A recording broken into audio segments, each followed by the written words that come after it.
Hello and welcome. Today I want to take you on a little tour of electricity throughout time because a few months ago I was making Leyden jars and looking into the phenomena of captured electricity and how it was studied.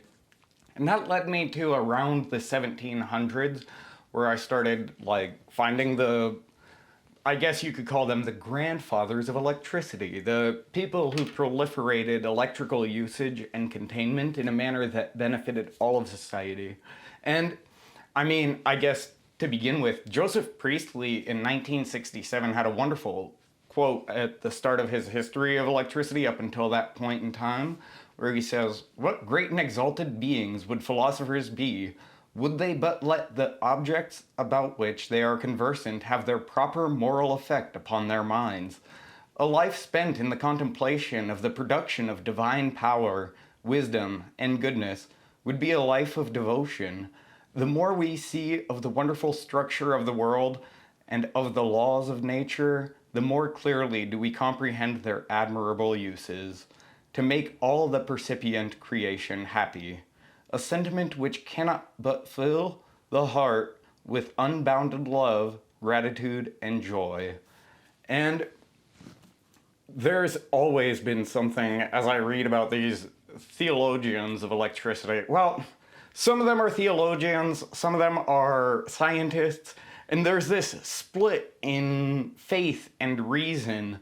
But if you go back to the thinkers of history, the Pre-Socratics, there was not as much division internally about the nature of thought. And I think a really good illustration of how we can mitigate the ideas of faith in a divine sort of peace to the world and a understanding of the reasoned way in which we consider the world can be found in Pythagoras back in the Pre-Socratics, because what he outlined in his day and time was a idea of inquiry that sort of led to an understanding beyond just simple notions of why people worship as they do. He would sort of have no beliefs of his own and easily adopt the beliefs of others, and in doing so, be able to learn the wisdom of their teachings and then disperse that information back to the Pythagoreans, which there's not a lot of sort of ancient history is weird when you get down to it, because a lot of it becomes fragments and then it gets translated, and then who's translating what matters so much. But the idea of Pythagoras was someone who loved learning above all else and proliferated the knowledge that he was able to garner with his life.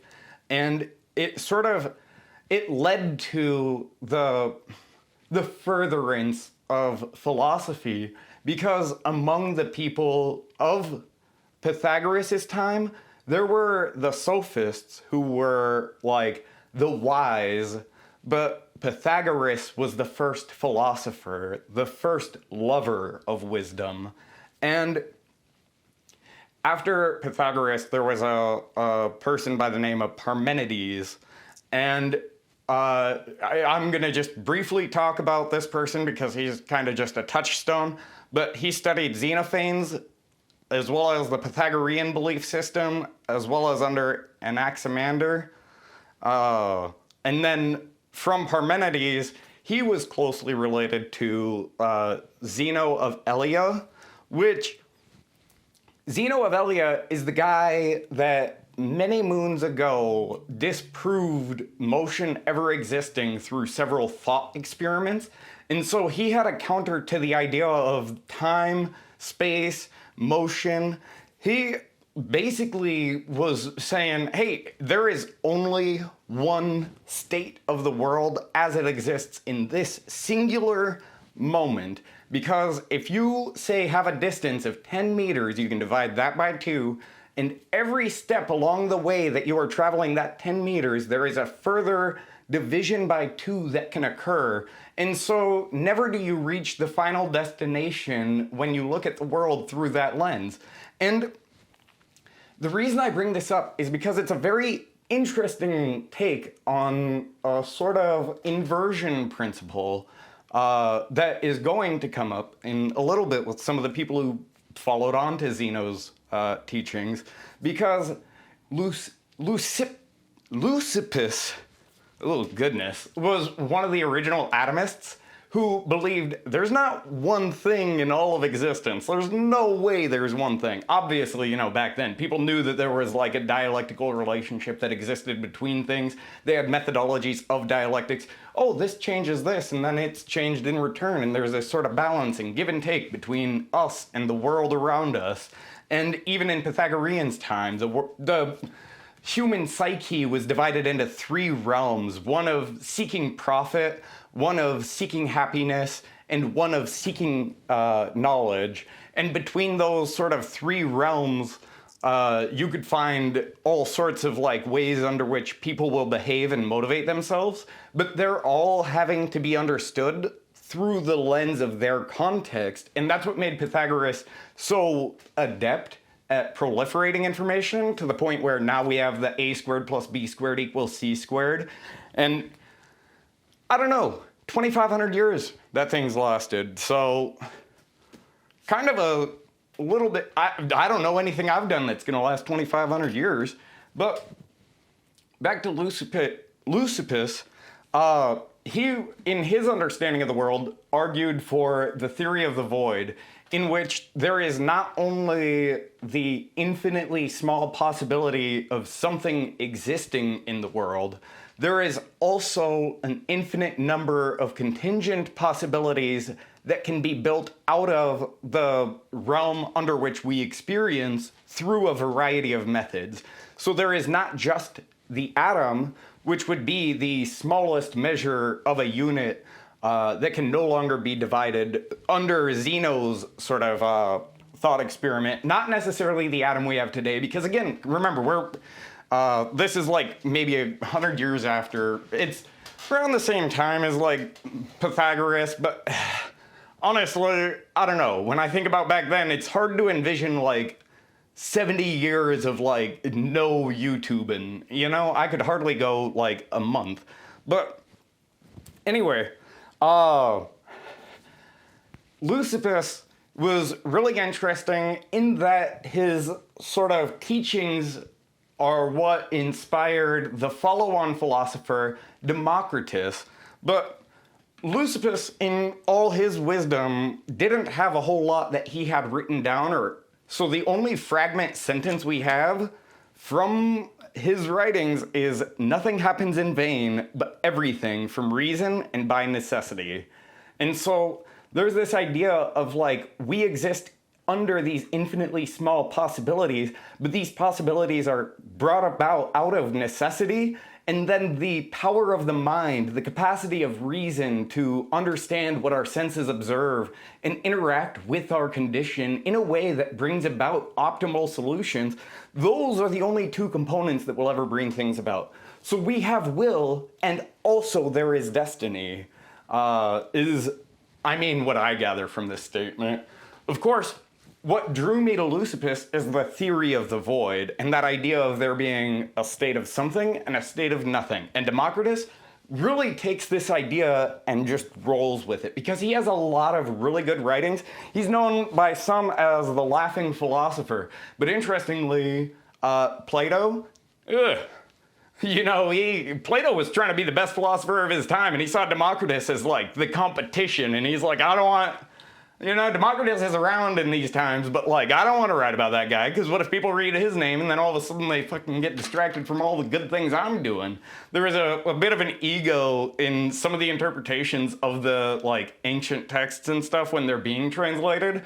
However, again, these are all just like speculative characterizations of the people who came before, because even what's interesting about some of the people at this time is that you start to see quotes of things like, the gods are merely the people who went before us, as if to say, we appreciate the knowledge that was left behind, but we recognize our universal connection with the world around us. And so these people haven't left us, they've merely returned to that state when they are one with the world, just as we one day will become, because it is only by the fortune of the world that we're brought about into this physical form, and at the same time we must appreciate this limited amount that we have here, because one day we will be back into the void, and we will be of like the ether, and we will have no memory of what it was like to be a material entity. And yet at the same time we are blessed with the power of gods in that we can cognize gods. We are blessed with the gift of reason, and we have the capacity to feel and think and see and respond and react and interact with a world around us that then, as we interact with that world, the world optimizes us for our position within the world to then further our experience. And a lot of these people really like saw these lessons and knew about it because they didn't have things trying to distract them from the things that matter. And that is, how are you connecting with the people around you? Oftentimes people will see things on like the internet and then look for the ways that divide us.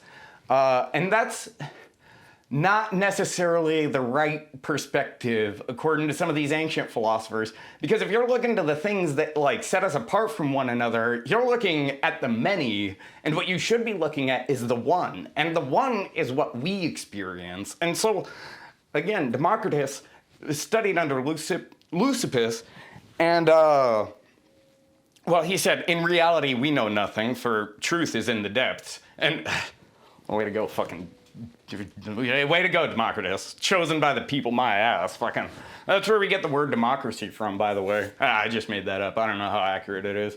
But that being said, Democritus had this idea of if you're looking to the things you don't have, you're going to feel the lack of those things. And so that's where, when you alienate yourself from a population by defining how that population acts, not based on interactions with individuals from that population, and then acknowledging that individuals are people, not necessarily representatives of a population for which they belong, as, you know, people can move around physically just as they did back in the ancient Greek days. And when the Magi or the Chaldeans came by, people would like recognize and acknowledge them, but their beliefs weren't looked down upon. They just weren't the common practice, because the systems under which these texts were written followed more of a Greek orthodoxy rather than like the either Egyptian or Arabian or the further Eastern indigenous practices. Anyway, but going back to Democritus, one of the things he said that absolutely just touched me with joy and made me just feel through the ages as if he'd thrown the bolt of Zeus right at me. He said, "Nothing struck by lightning can contain the flash from heaven." And I feel like Democritus saw within electricity the capacity for great change, because given what the natural phenomena of lightning does, it creates great change, and at the same time, we can only behold such change, and even still, over enough time, we can contain and harness that power for ourselves. And so now I'd like to take a little bit of a time jump. We're gonna kind of skip through because we're at like, I don't know, Plato times 300 BC, 3 BC, I don't know what the times are. But that being said, now we're into the 1600s, because William Gilbert, this guy just dropped a massive book on magnets, all right? And it's pretty good. I mean, he goes into pretty good detail on like all the things we know about the magnetic phenomena, but it feels like it's just, it no longer has like the connectedness that once existed in all these Greek religions. And what's interesting is that there's a work that examines the theology of electricity, which then we'll get into some of the people who I'm going to talk about, and how their like system of beliefs were radically changed by their incorporation of Hermetic wisdom with their modern understanding of the world, and then contemporary like proliferation of knowledge relative to the ancient period, which then led to a rapid development up until around probably the mid 20th century, I want to say, is about when we all stopped sharing. Because, you know, now sharing is a problem. But that's only because the wealthy, powerful class that wants their pedophile island wants to make sure that we down at the bottom don't figure out that we can actually physically outnumber them. Anyway, that being said, one of my favorite sort of illustrators from this time was Atanasius Kircher. And he wrote something called Magna Sive de Arte Magnetica, which is, you know, the art of the, like, magnet. And this was in 1641 that he wrote this. And he writes it, and he comes out and he says, you know, here's how magnets kind of work in my understanding, and here's a few pictures that illustrate various aspects of it. And it's really a fascinating piece, mostly because of the illustrations. Atanasius Kircher was regarded by some to be the last person who sought to know everything. And then there's also other interpretations of his work that go, well, he was actually much more seen as a charlatan, but his work on the magnet supposedly preceded Descartes to some extent, and then Descartes, when he came out with his theory of the magnet, was pissed off because his understanding of the magnet was about the same as Kircher's, but he's the one that like had a whole system built out of it, whereas Kircher had a lot of really cool drawings that like captured the relationship between various phenomena, all these different like inventions and applications, and that's what the book was about. Nature and properties of magnets, applications, and the magnetic chain as it relates to Earth and causality. Because magnetism is this invisible nature that flows through everything and permeates the void, while electricity is something that rapidly alters the material, in that we are composed of two states, an active and a passive. The mind is always racing, even when the body is at rest. And that's not to say that, like, you know, we're only two parts. Because if we were exclusively our mind or exclusively our body, there would be no way to define that liminal space where the two are interacting with one another. And that was also talked about back in the day of the magnet, where you have the north and the south poles on them, but between any two extremes, there is always a third medium state that exists. And so again, this sort of is related to my concept of electricity and how I think it's a fascinating field. But the concept is then, when Benjamin Franklin came out with his Leyden jars, there was a person around the time of Franklin named Aquinas who basically said, hey, I love what you're doing with these Leyden jars, but it's interesting to me that you study electricity so much and you never thought of the properties of the bottle that you're shocking yourself with, because there is some sort of like insulative force or some way in which that object is storing the charge where you're not necessarily acknowledging it in the way that, like, I would see it as needing credit for. Because Aquinas wrote an essay on electricity and magnetism. Unfortunately, he wasn't even the first to make that connection. Because, well, you know when you write a book and you're like, this is going to be the greatest book ever, and then you release it and then all the mathematicians in the world laugh at you because you decided to take the impossible task of squaring a circle and draw a really cool picture that illustrates how to do it, but then all the mathematicians are like, this isn't how we do math. And it's like, okay, well, and as someone who failed calculus as many times as I did and is about to fail linear algebra as many times as I'm going to, I really connected with that about like Kircher's work, because he wasn't an electrician or a magnetician.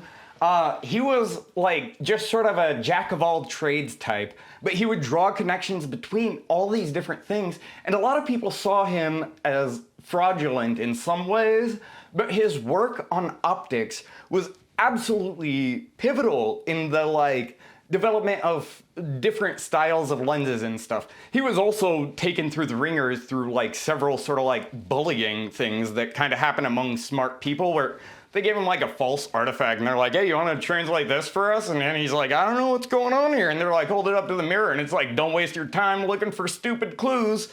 And it's like, okay, well, do we really need to fucking treat people like that? Because that's kind of mean. And if we look at what Democritus said, he said those who take pleasure in the misfortune of their neighbors should be looked at with pity, for they have no fortune of their own and realize not that fortune is common among all of us.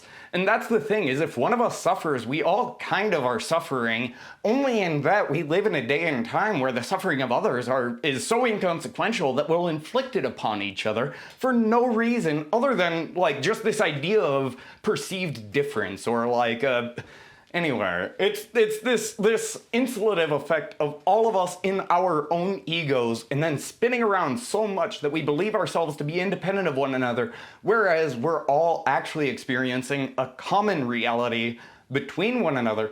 And when I mentioned that there are sort of like 3 states of mind, I also want to mention that there is like this idea that there is, in Parmenides' words, a world of truth and a world of appearances. But we are removed from the world of truth because what we live in is a world of appearances, and even still, truth is sort of this concept that extends to the exterior, because between ourselves and truth lies the material world and the actual happenings. But being on the opposite side of the material world, the light of truth has to shine through a material object, which, I mean, it's in the philosopher's mind a little bit impossible. I think with modern technology it probably isn't impossible. And if you look at Kircher's work, the guy had like an octahedral thing that you could make a person have the head of a horse or something as a little parlor trick in your room. And that's in the 1750s you could do that. I can't even... 1650s, I want to say, sorry, because I do want to make sure I mention the Ars Magna Lucis et Ombre was written in 1946, and that is the great art of light and dark, or the magic of light and dark, depending on how you interpret it. There's multiple different ways. And we talk about Dark Souls on this channel, so I feel confident in mentioning that in the beginning, there was dark, and then came fire, and with fire came disparity. We don't live in a world on its own. We live in a world situated between 2 extremes, and the way in which we exhibit our like personality, our information, the things we know, and like the loves we have in the world are all component pieces of what it means to live a happy and satisfied life. And philosophers back in the day seemed to have it down, because, I mean, looking at all these people, a lot of them were well sort of like taken care of by the societies they lived in, because they understood that there was benefit in trying to seek answers to these deeper questions, up until we reached this sort of period of like, I don't know. The dogmatists won, I think, is what happened, because everyone sort of unified under this idea of a singular God, and everyone can worship the God in their heads, but what about the shared existence we all exist in?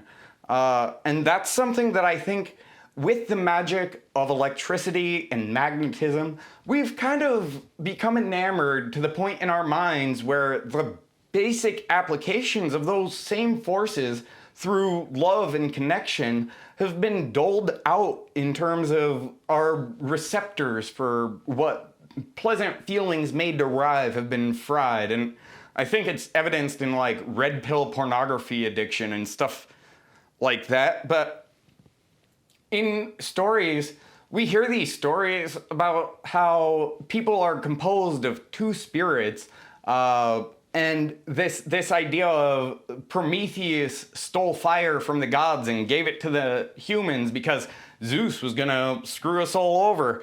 And when Prometheus stole fire from the gods, there are some Hesiod variants of the myth where he actually stole the arts of Athena, who was, you know, she was a goddess of wisdom, pretty smart person, battlefield tactician style stuff. So strategy, logic, and then also he stole the gifts of Hephaestus, the craftsman god, who had spirits and passion and belief and sort of this conviction in what they were doing. So this sort of like ultimate sense of duty drives the action to create these masterworks, and at the same time, a desire to protect those like things we love is what drives the need to have the ability to protect ourselves in the event of neighboring villages coming to attack us and stuff along those lines. Thankfully, we live in a different time and no one's gonna be showing up at your doorstep on a horseback to come and like take you off to jail. Well, they might, I don't know. Honestly, I'm not really following this administration a whole lot. I don't pay attention to the news. But that being said,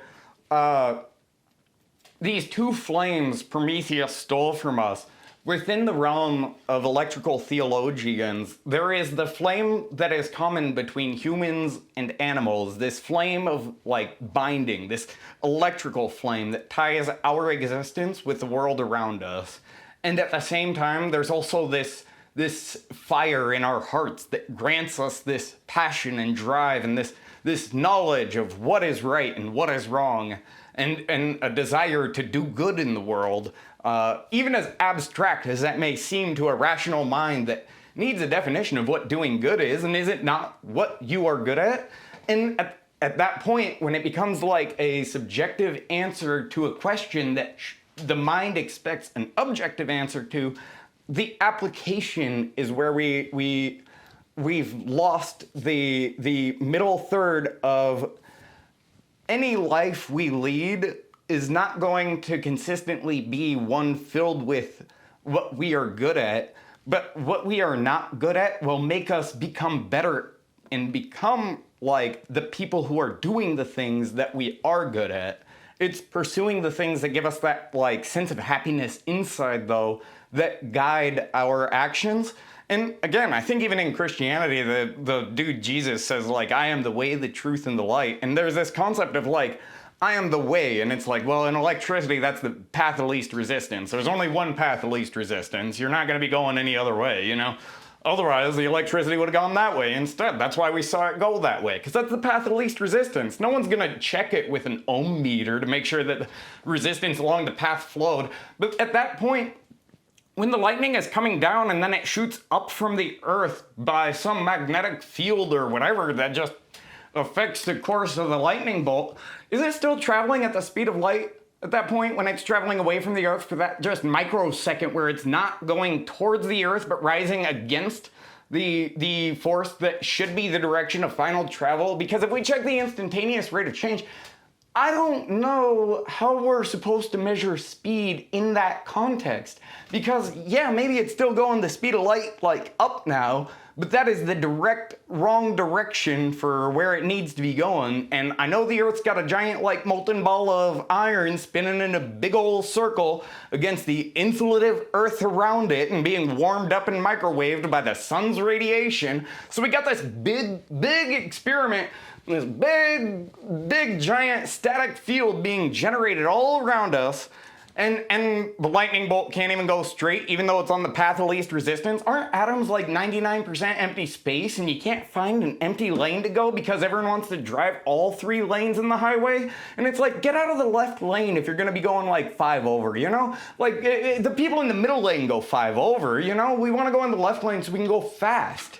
But that being said, sometimes you can't go fast because the cops are gonna pull you over. And I think with that,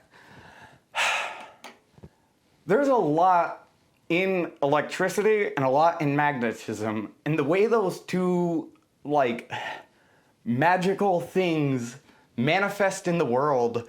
I mean, it's almost as if one represents sort of like the brain driven by this concept of like, oh yes, we must pass through all this information of a network of neural matter, and then the other is, all right, I got a little too excited talking about electricity and my camera died, but I want to read off the quote that I was going to have for you all and just start winding down for the episode. So Aquinas in 1761, in his attempt at a theory of electricity and magnetism, and this is 100 years after Atanasius Kircher's Ars Magna Lucis et Umbrae, and I really enjoy the way in which these people speak of their devotion to their craft, because Aquinas says, "What raised such immortal people to the pinnacle we admire is quite clearly an unusual vigor of mind received from nature, which was generous to them. But does not the person who dares to ascribe everything to their genius alone attribute to this more than is proper? Suppose that a person endowed with such great gifts of mind lacks the stimuli to attempt outstanding deeds in order to win the first place among mortals. Will they seek the sublime? Or are greater things to be expected from a person of moderate genius who is inflamed by a strong incentive? A little globe driven by compressed vapors can smash an obstacle which a rock hurled by a weak hand hardly makes tremble." And I think in there he captures it. We may not always be given the greatest hand in our life, but we can always take our hand and make it the best hand we ever had by recognizing it's the hand we have right now, and if we can just appreciate this, and then we maybe don't go all in, because sometimes you lose on the hand when it's like 2-7, because I play poker any 2 cards, but that being said, like, we shouldn't look to the times things don't work out. We should appreciate the times when they do, because good things come and they're always right around the corner. And even though it sucks, I would rather wait for the check in the mail than spend my entire time struggling to find out where the next check is coming from, in terms of, like, there are just certain things we have to do to get by. And I really wish that we could go back to the time where people understood that if we all just worked together and pooled our resources, we don't actually have to play by these fake rules that are prescribed to us by the neoliberal reality under which we live. We are a lot more free than we would ever be able to tell based on our current circumstances. And I think that's all I really wanted to say today. It's been a little bit, but I've had a lot of fun looking into this stuff. It's all pretty much just exactly like Dark Souls. I mean, I've always said, like, there are 3 things I love in life. First and foremost are my animals. Second is electromagnetism. And third is Hidetaka Miyazaki's smash hit blockbuster game, Dark Souls. It foretold a world under which any one of us could be the one to ascend to that highest of positions among us, among people. And that isn't necessarily something we should take and go, oh, well, that'll never happen. We should fight for the world in which it does happen, because the opportunity exists. It's about finding those opportunities and seeing where our passions drive us, and then believing ourselves capable of taking that. And when you work hard and pursue relentlessly the things which you enjoy, at the end of that journey, even if you didn't change the world around you, at least under the time where you were pursuing that goal, you were capable of, like, getting joy in the pursuit. Because we aren't meant to be static. When you have everything taken care of, at some point, the other things will become issues. No person is without struggle. And even still, it's the blindness we exhibit towards the struggle of others that make the world so much harder than it needs to be for pretty much all of us, I want to say. to some extent. And with that, I just want to say thank you so much for joining me. Thank you so much for letting me share. And I hope that I get to see you again soon, because holy cannoli, this is only a piece of what I've been looking into. And I got so much more I want to share, because honestly, we talk about the Ars Magna Lucis et Umbrae, but I got these people back then. There is a lot of wisdom in these ancient texts. So I have a lot of work to do in terms of like studying and researching. But I hope that as I go on this journey to try and find an answer to, like, I don't know, perhaps I guess I'll call it a panacea. Panacea? Whatever the word is for the all cure. Because people didn't understand my reference to the Philosopher's Stone. They don't like when I say I'm gonna throw God off the throne. It's like, what the fuck am I supposed to do? Like, y'all are a bunch of fucking prudes. Hey, you can't be greater than God, you're just a person. Alright, person, are you gonna fucking stop me? Doesn't seem likely, not if I'm the kind of person that challenges God to fucking fights, you know? Like, get the fuck out of my way. I got fucking electricity to study. Anyway, sorry, I don't know why I'm addressing the haters so late in my video. They all left within 30 seconds, but I'm glad you stuck around. And I'll see you in the next one. Love you. Bye.